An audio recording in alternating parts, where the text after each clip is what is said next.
Welcome, fellow lovers of the weird and strange. This is Lance, your host of Legends of the Hidden Horde, where we explore the folklore behind the mythical creatures that stalk the dark corners of our globe. A huge thank you to all of you for tuning in. Your ears make these strange journeys possible. If you enjoy the show, please hit that subscribe button, leave me a quick review, and give me a follow on Facebook, Instagram, Threads, or X. Your support truly makes a difference. Now, let's dive into the next story.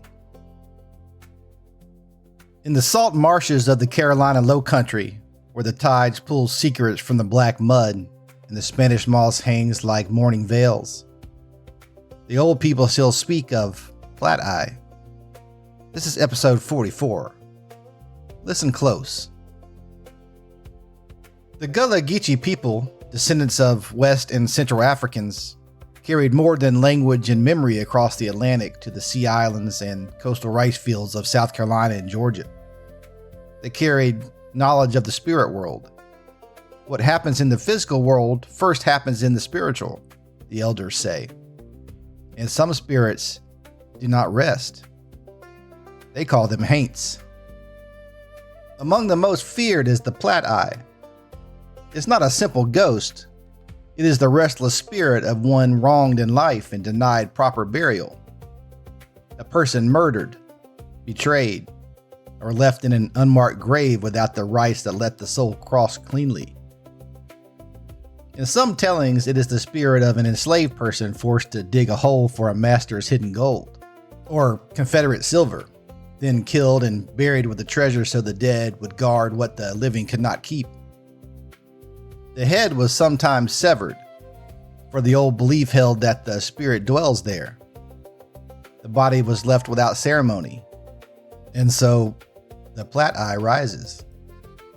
It does not forgive. It does not forget. By night it wanders the lonely roads, the cypress swamps, the edges of old plantation grounds and forgotten burial places. It is a shapeshifter. Most often it comes as a great black dog with eyes that burn like coals or glow white as plates. Large, flat, unnatural. Sometimes only one eye sits in the center of its forehead, flat as a dish and blazing. Other times the eyes are two, blood red or white hot, and the body is wrong. A dog with a hole torn in its side so the guts trail behind it through the mud. Or a cat with too many legs, or a hog standing upright like a man, eyeballs dangling from empty sockets and dripping. It may appear as a headless figure, a child with stretched limbs and hollow sockets, a freezing mist that chokes the breath, or nothing at all except the eyes floating in the dark.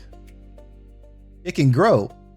What begins as a dog the size of a hound swells until it fills the path, until it seems to swallow the trees. It mimics. It will scream with your own voice. It will call a name it should not know.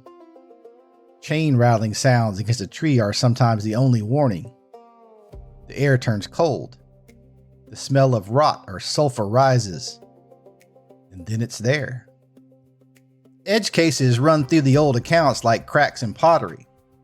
Some Plat-eyes are bound tightly to the place of their death, or the treasure they were made to guard.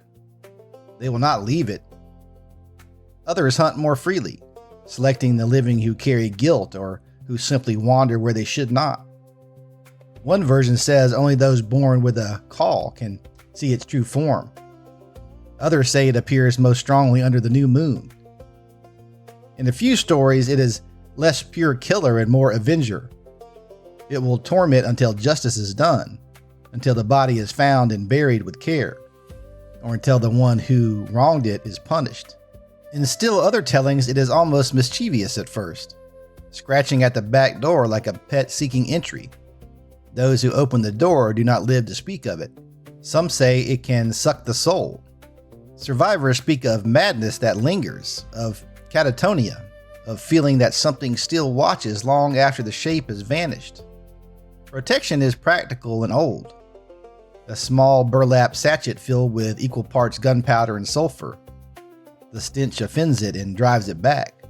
The color blue, especially the haint blue painted on porch ceilings and door frames from the indigo the enslaved once grew under brutal labor. It is said to confuse or repel spirits. Blue bottle trees trap them until the morning sun does its work. Whiskey poured on the ground may distract it long enough to run. Faith, or the absence of fear, is sometimes enough. The surest release, the stories insist, is to find the disturbed bones and give them the burial they were denied. The surest release, the stories insist, is to find the disturbed bones and give them the burial they were denied. Then the Plat-eye can rest. These are not idle tales invented for scares. They were preserved in the oral traditions of the Gullah-Geechee communities and later recorded in the 1930s by the Federal Writers Project, when men and women still living remembered the old talk. Mom Addie told how the old folks spoke of the Plat-eye that takes the shape of all kinds of critters. The stories rose especially after the Civil War, when rumors of buried Confederate money mixed with older African understandings of unsettled spirits and absolute necessity of proper rites for the dead. They carry the weight of history, forced labor, stolen lives, unmarked graves, and the refusal of the people to let memory be erased. Imagine walking the edge of the Sea Island marsh at dusk.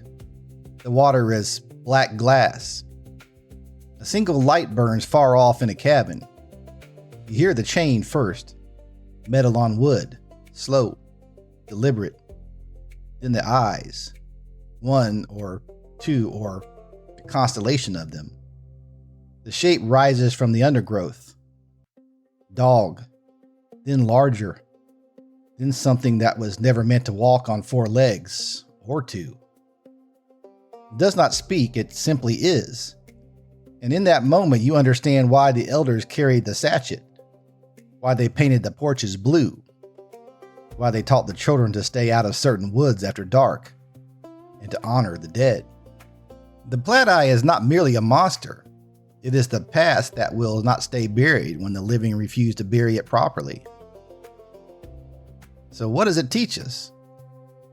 That the dead have claims, that injustice leaves a residue thicker than blood, that cultural memory, especially the memory of the enslaved and their descendants, is not a museum piece, but a living force that still walks the low ground when the tide is out. The Plat-eye reminds us that forgetting is itself a kind of violence.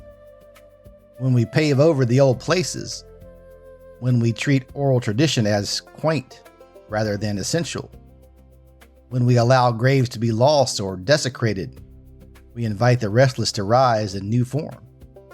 In a world that accelerates, that digitizes and flattens history, the Plat-eye stands as a warning against cultural erasure. As climate change swallows the lowland marshes and development presses the sea islands, the physical places that held these stories may vanish. If the stories vanish with them, something more than folklore is lost. The ethical demand that the wrong be remembered and the dead be honored. The spirit may change again into data ghosts, into algorithmic hauntings, into the unrest of communities whose histories are still being written over. Or it may simply wait in the remaining dark places, patient as the tide, until someone finally does the work of proper burial, literal or metaphorical, and lets the eye close at last. That's it for the story of the Plat-eye. If you enjoyed it, hit that subscribe button on your favorite podcast app. Give me a follow on social media. And if you walk those roads after dark, carry the sulfur. The past is still watching.